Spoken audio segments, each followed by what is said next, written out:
Вы смотрите новости Татарстана, в студии Алексей Калиничев. Здравствуйте, и вот о чем расскажем. Вернулись из отпуска и вышли с предложением. Будем надеяться, что и эта инициатива тоже будет поддержана. Что Госсовет просит у федерального правительства, узнала Лина Зинатуллина. Рация, цифровизация. Кардиограммы хранятся в едином архиве и доступны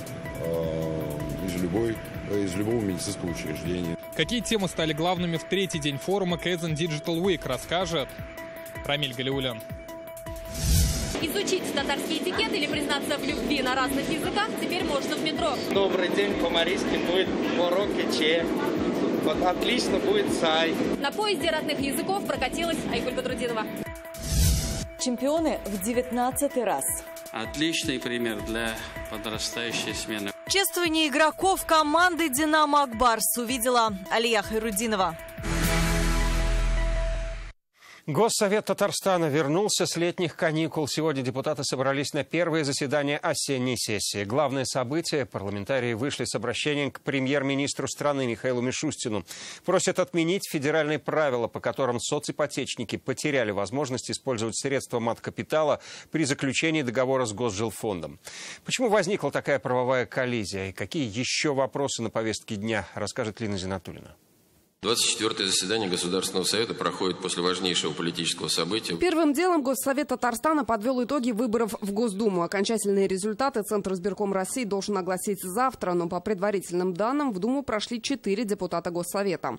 Заместитель председателя Госсовета Татьяна Петровна Ларионова, директор строительно-монтажного управления 88 Илья Святославович Вальсон, генеральный директор управляющей компании «Уютный дом» Марат Абдулхаевич Нуриев и заместитель председателя комитета по социальной политике Артем Вячеславович Прокофьев. Естественно, завтра мы надеемся получить подтверждение со стороны Центральной избирательной комиссии, но, мне кажется, есть смысл от имени присутствующих поздравить наших коллег, пожелать им достойно представлять интересы республики Российской Федерации.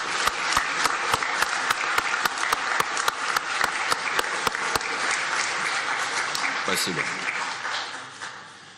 С поздравлений перешли к повестке дня. Один из наболевших вопросов – невозможность использования маткапитала при получении соципотечного жилья через Госжилфонд. Депутаты Госсовета обратились к премьеру Михаилу Мишустину с просьбой внести изменения в законопроект. Марат Нуриев, пока еще депутат Госсовета, объяснил причины правовой коллизии. В октябре 2020 года правительством Российской Федерации были внесены изменения правил использования средств материнского капитала, который предусматривает требования о наличии зарегистрированных прав на земельные участки для жилищных кооперативов. В результате таких изменений выстроенные на протяжении порядка 20 лет схемы работы Государственного жилищного фонда Республики Татарстан по обеспечению граждан жильем на льготных основаниях перестала соответствовать предъявляемым требованиям. Сейчас в Татарстане в очереди на квартиру 12 тысяч соципотечников, и у трети есть средства маткапитала, но воспользоваться ими они не могут. Будем надеяться, что и эта инициатива тоже будет поддержана. Во всяком случае, я думаю, мы на поручение в любом случае протокольно нашим будущим депутатам Государственной Думы дадим. Сегодня Госсовет дал зеленый свет беспилотникам Иннополиса. В городе вводится экспериментальный правовой режим. Автомобили смогут передвигаться без водителя. В настоящее время на территории Иннополиса курсирует 8 беспилотных автомобилей. За время эксперимента в режиме такси совершено более 21 тысячи автономных поездок. Фактов дорожно-транспортных происшествий с участием автономного транспорта не зафиксировано. Татарстан – первый регион России, принимающий подобное решение. Минфин доложил о реструктуризации госдолга республики. В прошлом году Татарстан взял у федерального центра более 2 миллиардов рублей. Эту сумму нужно будет вернуть к 2029 году. В этом следует выплатить только чуть более 100 миллионов. Это, я считаю, благодаря работе нашего президента с Министерством финансов Российской Федерации. Лена Зинатуллина, Дмитрий Аренин, Рамзиль Гарипов, ТНВ Казань. Рустам Минниханов дал поручение проверить всех сотрудников частных охранных предприятий, работающих в учебных заведениях республики. Управление Росгвардии должно оценить уровень их квалификации. Об этом сегодня заявили в Казанском Кремле. В Татарстане ведется работа по обеспечению безопасности в вузах и школах. Так, на охрану школ первой и второй категории из регионального бюджета на этот учебный год выделили 457 миллионов рублей. Это такой путь, он, наверное, не самый быстрый, но постепенно, исходя из категорийности, сейчас правительство республики будет предлагать президенту, какие еще наработки можно внедрить для того, чтобы усилить меры безопасности в учебных заведениях. И в этой части, конечно, поддержка и федеральных министерств, ведомств, к которых обращается президент, она есть, понимание есть, какие-то, может быть, общие решения будут и в последующем также приняты. В России резкий рост заболеваемости коронавирусом. За последние сутки диагноз подтвердился у 21,5 тысячи человек. Накануне было почти на 1000 меньше. В Татарстане зарегистрировано 54 новых случая, 4 человека умерли, 18 госпитализированы. Больше всего фактов в Казани – 18, в Челнах – 13. При этом невысокими остаются темпы вакцинации. За сутки привились 4000 жителей Татарстана. Дистанционное наблюдение за симптомами болезни, самый большой архив ЭКГ и новые цифровые решения в сфере образования. Так, в Казани продолжается международный форум Digital Week. Сегодня говорят о цифровых возможностях в здравоохранении и образовании. Последние тренды представили татарстанские, российские и зарубежные эксперты. С полей форума Рамиль Галиуллин. На примере беременных мы можем посмотреть на заданный период.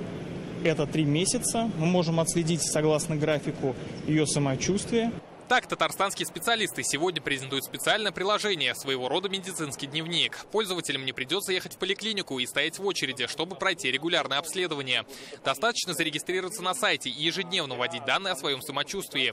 Лечащий врач будет сам отслеживать динамику и сразу свяжется, если пациент окажется в зоне риска. Как говорят разработчики, такое приложение особенно актуально для беременных. Комплекс системного дистанционного наблюдения помогает ежедневно мониторить ее состояние. У нее есть личный кабинет, где она подает необходимый анамнез о своем состоянии.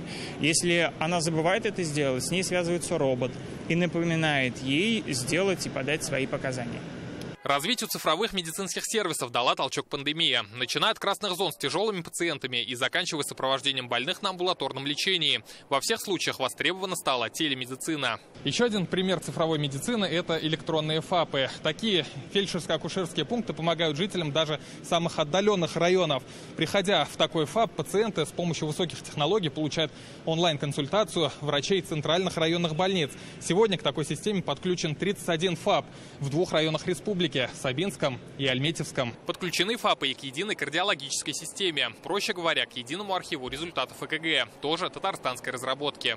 Кардиограммы хранятся в едином архиве и доступны из любого медицинского учреждения. Новая цифровая эпоха пришла и в систему образования. Так, специалисты КХТИ совместно с IT-компанией разработали цифровую платформу, позволяющую эффективно выстраивать рабочие процессы.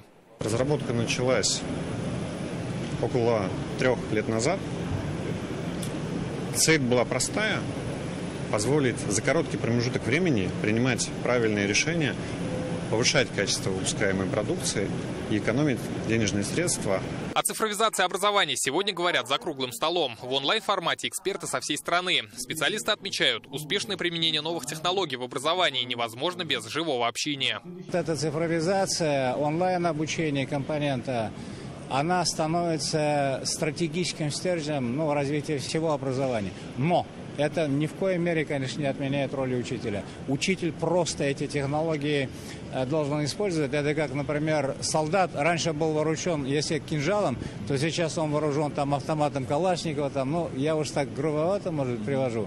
Вот это вооружение, педагоги, учителя, конечно, должны использовать в своей работе. Вне всякого сомнения. Завтра заключительный день форума. Главными темами станут цифровизация образования и культуры. Рамиль Галиуллин, Данил Филатов, ТНВ, Казань. Для регионального исполнения проектов интеллектуальной транспортной системы необходимо создать систему целевой подготовки специалистов. Об этом сегодня говорили на заседании рабочей группы по внедрению этих систем на дорогах страны. Встреча прошла на полях форума Digital Week. Среди прочих проблем участники отметили, что дорожная инфраструктура не подготовлена для установки зарядных станций для электрокаров. Сегодня есть концепция. У нас в республике программа разрабатывается. Но где эти, зарядные станции? Где на парковках, на платных зарядных станциях, где можно будет электромобилю приехать, бесплатно стоять и зарядиться? Весь мир это прошел. А у нас даже это и ничего не дышит. И если этот показатель не будет, я считаю, что и вот эта тема тоже, она будет где-то оставаться в стороне. В Мунайка Менделеевского района появился газ. Жители 79 домов по улице Садовая получили голубое топливо бесплатно благодаря республиканской программе газификации. До этого они пользовались электричеством. По всей республике в этом году планируют газифицировать 1700 домов. В сентябре газопроводы уже заработали в Мензелинском, Сабинском и Апастовском районах. Электричеством отапливались. Очень тяжело было. Сейчас очень-очень довольна то, что у нас вот газ есть. Включает тепло, очень даже довольна. След финика или личное дело козырной дамы УВД Казаника. Глава многодетной семьи купил дом у родителей подполковника полиции и остался на улице. Читайте сегодня в интернет-газете «Реальное время». В Набережных Челнах массовый мор рыбы. Неравнодушные горожане сообщили, что мальки-стерляди лежат вдоль всего берега Камы, недалеко от поселка Челлы-Яр. Рыба семейства осетровых занесена в Красную книгу России как уязвимый вид. На берегу выбрасываются, лежат куча маленьких стерлядок. Вон они плавают около берега. Тут у меня целый пакет стерлядок. Попробую их откусить сейчас в другом месте. В Росрыболовстве, куда мы обратились за комментариями, сообщили, недавно в Каму выпустили 100 тысяч мальков-стерляди. Рыбу привезли из Перми. Несколько часов дороги могли негативно сказаться на состоянии мальков, и гибель определенного процента особей считается допустимой. Завтра в Казани пройдет Милләт ЖН, заседание национального собрания. На него приглашены 500 представителей татарского народа из 70 регионов России. Представители зарубежных стран примут участие онлайн. Сегодня участники собрались за круглым столом в Казани. Основной вопрос – подготовка к предстоящей переписи населения. Предыдущая показала, в России проживает 5 миллионов 300 тысяч татар. Сколько будет на этот раз? В Конгрессе особо отмечают, важно осознанно подойти к выбору своей национальности и советуют обсудить этот вопрос на Семейном совете. Делегаты со всей России, не считая тех, кто присутствует здесь по видеосвязи из разных точек мира, сегодня здесь, в Казани, стартовал второй в истории съезд Милләт ЖН. Во второй раз здесь так масштабно обсуждают вопросы, которые касаются каждого представителя татарского народа. В зале порядка 50 человек, 21 из них представители Милли-Шура в регионах страны. Тюмень, Удмуртия, Башкортостан и другие. Главный вопрос – перепись, которая продлится месяц. Государство проводит перепись раз в 10 лет. В этом году она будет проходить с 15 октября по 15 ноября. Событие очень важное, нужно собрать максимально объективные данные. Многие из тех, кто сегодня сидит в зале, участвовали в переписи 2002 и 2010 годов. Последнее показало, что татар стало больше в Москве, Тюменской области, Башкортостане. По всей стране 5 миллионов 300 тысяч наших соотечественников. Но, как отмечают участники встречи, есть силы, которые за то, чтобы цифра стала меньше. Мы знаем, что разные есть вопросы, связанные с делением и извне, и внутри различных. Суметь сохранить нашу идентичность. Способов для этого много. Один из них, считают здесь, объективные знания истории своего народа. На сегодняшний день достаточно глубоко изучена история татар, проживающих по Волжье, скажем так. А история татар, которая находится на периферии, это Сибирское ханство, Тюменское ханство, Крымское ханство, когда это было единое государство. Как вот эти связи нам надо изучать. Еще один способ сохранения идентичности – изучать родной язык. Так, всемирная акция «Татарча-диктант» в этом году показала, что это востребовано. Она объединила татар в 54 странах и 71 регионе России. Диктант писали более 1 миллиона человек. Рамзия Габасова из Удмуртии рассказывает, к ней пришла 84-летняя бабушка, которая писала «Татарча-диктант», слушая ведущего по телевизору. С большой просьбой она пришла, говорит: проверьте, пожалуйста, мои диктанты, я хочу узнать, насколько я написала. Я спрашиваю, зачем вам надо оценку, вы написали уже, вы молодцы. Нет, говорит, у меня дома дедушка есть, дед, и я хочу ему доказать, что я написала на 5. Василь Шейхразиев сегодня особо отметил, нужен осознанный подход к выбору своей национальности во время предстоящей переписи. Это должно обсуждаться на семейном совете. Семейный совет для нас самое важное. Мы должны дойти до каждой семьи. Придет время, мы все будем свободно говорить на родном татарском языке. Некоторые из нас, возможно, будучи татарами по духу, происхождению, не знают языка. Но мы им очень благодарны за то, что они остаются татарами. Надо собраться собраться на семейный совет и прийти к общему решению. Мы все татары, давайте запишемся татарами. Что еще нужно сделать, чтобы сплотить татарский народ, говорят ученые, деятели культуры, предприниматели, артисты. Среди предложений проведение татарских мероприятий в регионах. Все инициативы фиксируются и будут озвучены. Все это будет завтра на пленарной части съезда. Здесь ждут президента Татарстана. Традиционно с его участием принимаются важные для всей нации решения и документы. Если в прошлом году это была стратегия татарского народа, то что в этом станет известно уже завтра. Рамиль Шайдуллин, Андрей Мендубаев, ТНВ, Казань.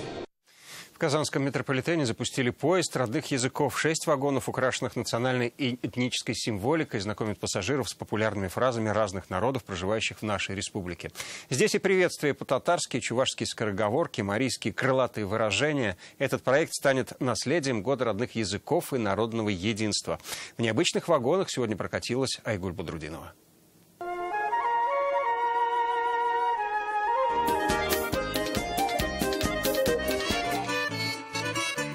На станцию Дубравная прибывает поезд родных языков. Сегодня в вагоны с этнической символикой сели звезды татарской эстрады и блогеры. Прекрасная идея. И туантали матур, это самая любимая фраза нашего народа. Ну и, конечно же, пускай она станет самой любимой приезжих наших гостей, или кто это видит, слышит. Вот этот милли-поезд, в котором каждый может увидеть свой национальный вагон, и мы можем познакомиться с другими языками, это просто великолепно, я считаю. Как признаться в любви, например, на бурятском языке узнали уже? Да, у нас тут есть шпаргалка «Бишамада дуратан». Монтонь вечкан, монтонь келикса, минхине яратам. Это признание в любви на ерзянском, акшанском и башкирском языках. Впрочем, поезд родных языков настолько вдохновил жителей Казани, что кто-то пришел сюда сегодня в национальных костюмах. Витаем вас, Представляем мы Украину и одеты в национальные украинские костюмы. Скажите что-нибудь на украинском. Дякую. Что это значит? Спасибо. Например, такая буква существует только в удмуртском языке, а в марийском есть необычная фраза «луда-луда-луда», что значит «серая утка прочитала». Это разные поговорки, это разные народные мудрости.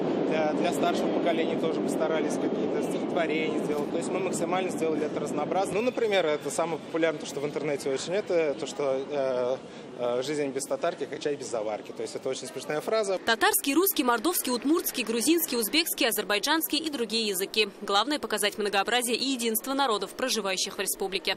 Жителям очень нравится, и не только нашим жителям, даже из Чувашии мы РИЭЛ выходили, и они, новости Чувашии вчера опубликовали материал, что появился вагон, где есть и место нашему народу. Мы хотели показать всем посетителям поезда, что разные языки, они доступны, их можно изучить быстро и общаться короткими фразами на разных других языках. Необычный поезд такой. Да, тут вот много разговорников новых повесили, вот марийский, чувашский.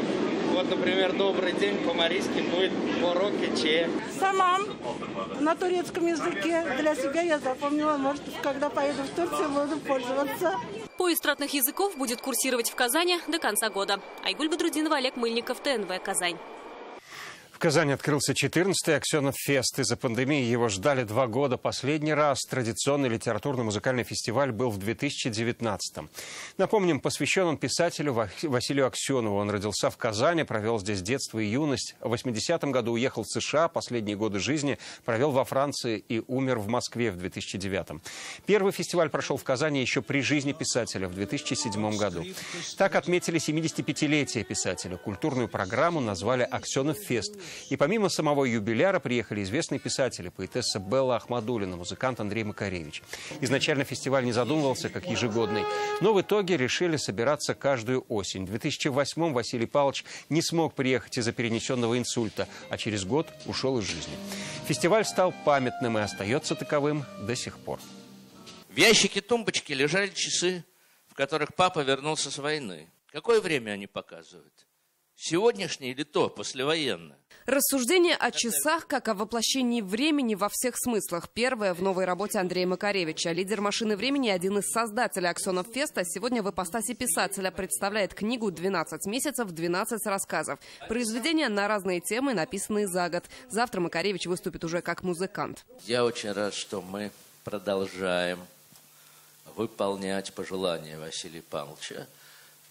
Когда мы этот фестиваль придумывали с ним, он хотел, чтобы это был не просто литературный фестиваль, а фестиваль литературно-музыкальный. На фестивале презентуют новые книги, например, антологию татарской прозы на французском языке, которая вышла в Париже. Это выход в другую языковую группу, и прекрасный профессиональный художественный перевод – это 50% успеха разговора с другой культурой на другом языке. Писатели проводят лекции и дискуссии. Автор романа «Зулейха открывает глаза» Гузель Яхина поднимет тему о мере страшного в художественных произведениях. А драматург Евгений Попов презентует фотокнигу сына Василия и рассказывает о шестидесятниках, с которыми был знаком лично. Здесь, конечно, нет главных шестидесятников Василия Павловича Аксенова и Беллы Ахатовны Ахмадуллиной. Василий не мог снимать, то есть у него есть любительские фотографии Аксенова и Ахмадуллиной, потому что слишком близко,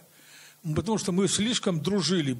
Помимо мероприятий в Доме-музея Аксенова, на этот раз творческие встречи и презентации впервые проходят и на новой площадке в Национальной библиотеке Республики. А традиционную премию лучшим авторам «Звездный билет» вручат в «Пирамиде» уже завтра. Лена Анатольевна, Марат Зайдуллин, ТНВ, Казань.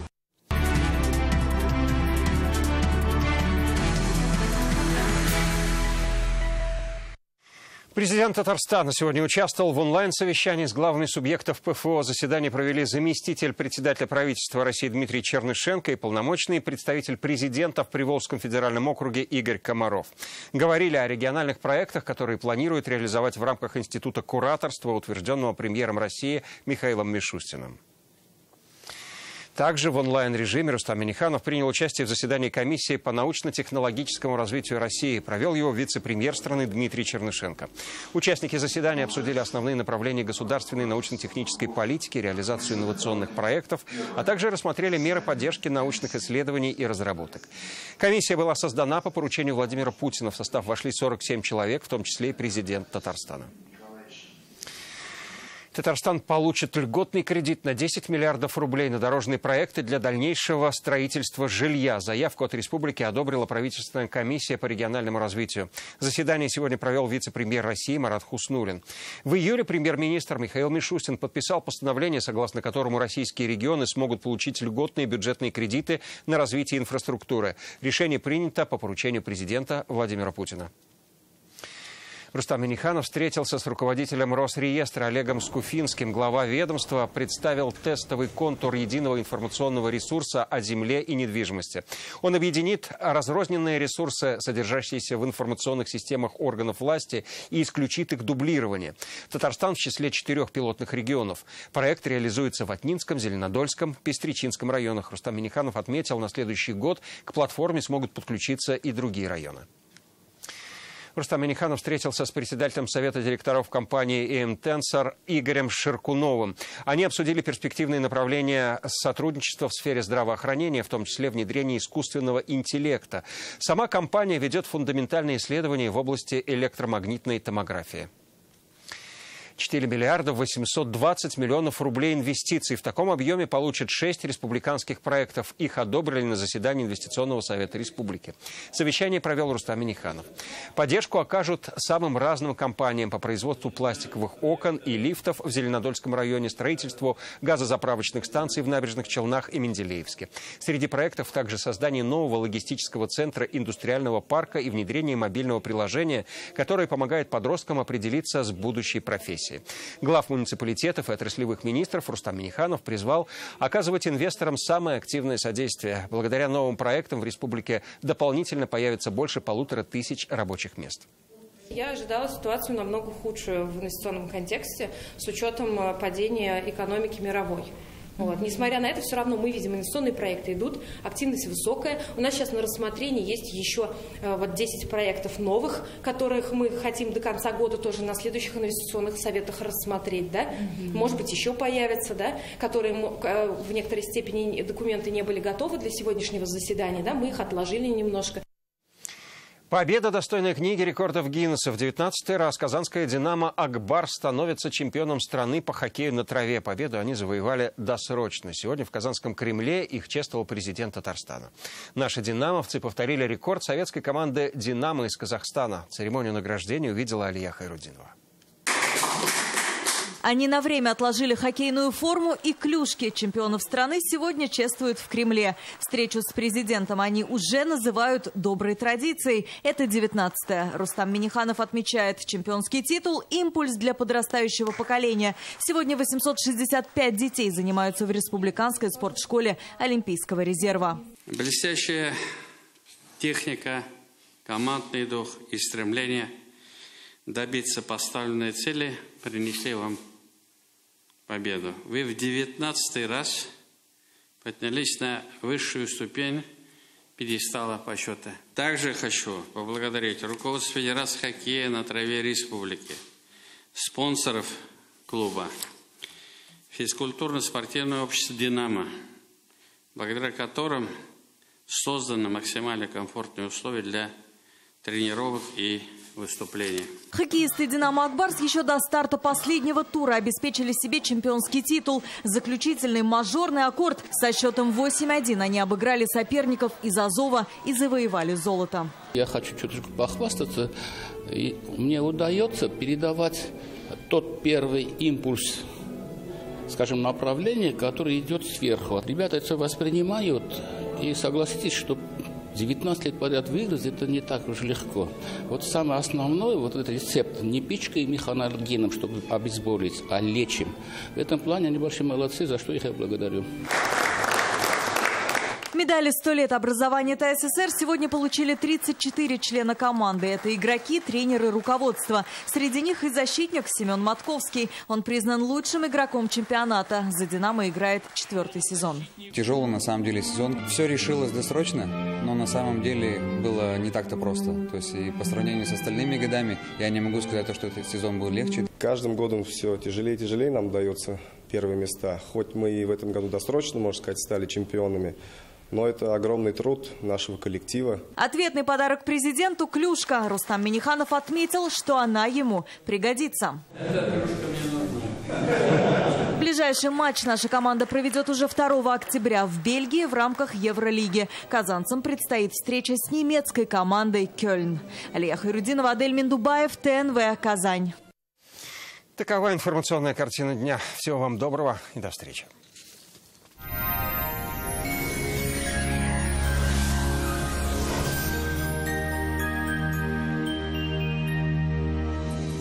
В студии София Егорова. Здравствуйте. О прогнозе на предстоящие сутки узнаем прямо сейчас. По данным сервиса Яндекс.Погода, в Бугульме, Бавлах и Азакаево ожидается облачный и дождливый день. Плюс 12-13 градусов. Прохладно в Набережных Челнах, Нижнекамске и Елабуге. Пройдут дожди, местами сильные. В Агрызе, Менделеевске, Актаныше ожидается облачная погода.